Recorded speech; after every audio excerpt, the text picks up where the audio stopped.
Ate, samahan niyo naman ako tignan kung anong laman ng go bag ko. Sunod-sunod nga yung pagsulpot ng natural disaster sa atin, ate. Kaya naman nag-ready talaga ako ng go bag dahil you will never know. Matagal na nga itong naka-ready, ate, pero ngayon ko lang naisipan i-vlog. Naman kasi, ate, wala ka pang go bag, kaya naman mag-ready ka na rin. Ganda lang nga yung handa, ate.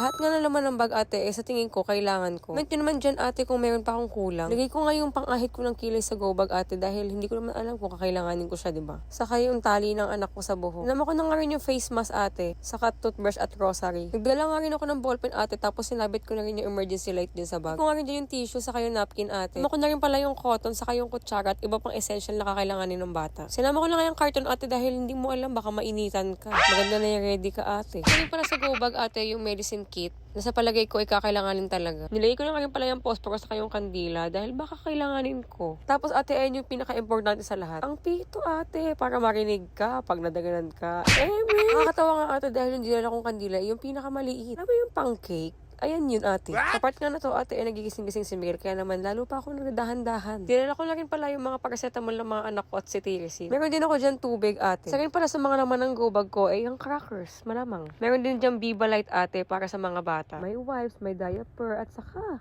may dingdong. Bakit? Nilagay ko rin pala isang pack ng gatas ng anak ko dyan, ate. Naman kung sakaling magugutom siya, meron pa akong ibibigay sa kanya. Nilagay pala ako ng papel na pwedeng sulatan ng mga emergency contacts, ate. At saka extra damit namin pamalit. Sana nga, ate, hindi namin to magamit. Pero mas maganda nga, ate, na meron ka na rin go bag para kung sakali, meron ka agad bibit-bitin. Lalo nga, ate, kung meron kang kasamang bata.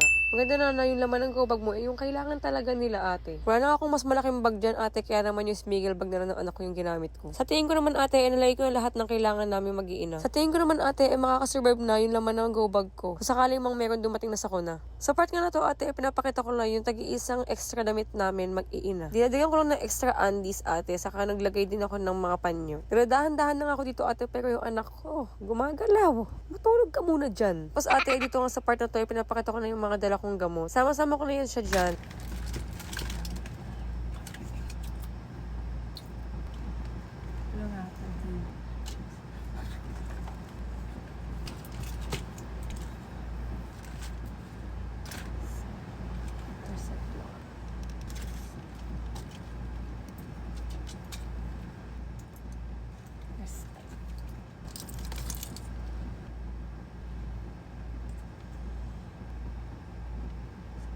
Yun lang for today's vlog. See you in my next one. Bye!